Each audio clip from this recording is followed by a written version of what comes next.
Hey everybody, Pastor Vern for February 3rd, 2020, with the daily update for you today. Kind of coming through the fog of the last few days and been kind of extreme. We've been really gray. If you've been out in the evening, you know that visibility's been a little tough, but I guess we're Nebraskans. We expect weather phenomenon from time to time. Last time we were together yesterday, we talked about the temple being destroyed in AD 70 by the Romans. And in memorial of that, the Hebrew people changed how they didn't use music anymore in the synagogues, the temples. That they used that as a mourning, national mourning for everyone. The loss of the temple. But there's a little bit more to that yet. That when the temple was destroyed, it really set the folks back. Can you imagine? And I know some of you have experienced the place that you have had your most profound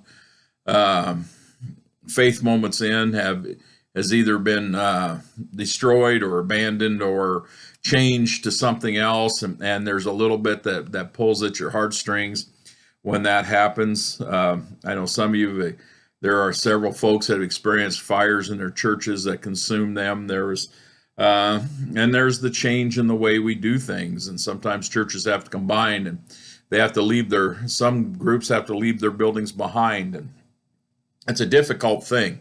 It truly is. And that's the way the Jewish people had decided that being the temple was destroyed, that they would mourn that. But there's a little bit more to that too, because the temple, even though it was virtually destroyed, almost completely destroyed, there was one part of it that survived. Now, we've heard of what we have heard of as the Wailing Wall, that it's a place where devout Jews go to pray, to leave messages and prayers in the cracks of the wall and little pieces of paper. I've seen that. But do you know what the origins of the Wailing Wall is? Well, the Wailing Wall was also known as the West Wall, and it was a retaining wall that was built around the temple complex in the time of King Herod. It was actually a part of the temple complex. And when the Romans completely destroyed the temple, they didn't quite destroy the West Wall for some reason, whatever reason that was. I guess they tore it down enough. Maybe it was valuable as a retaining wall for some other reason, and they didn't tear that down. And so that became a place, much like any memorial that we have. If you've been to the Oklahoma City Memorial, from those bombing victims, if you've been to some of these other places, one of them that I've never been there, but I've heard a lot about is the Pearl Harbor memorials. Things that are significant in life, especially things that are life-altering, like those events.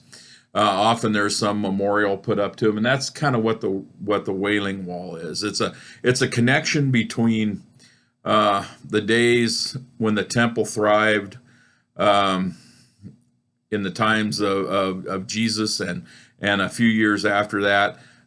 It's that link between then and now. And so that's kind of the story behind the Wailing Wall. I didn't know that until I've been doing a little research for these, and I found now I have a little more of a profound thoughts about the Wailing Wall and how important that is in the Jewish tradition. All right, well, you guys take good care of yourselves, watch out for others the best you can, and stay safe. Bye.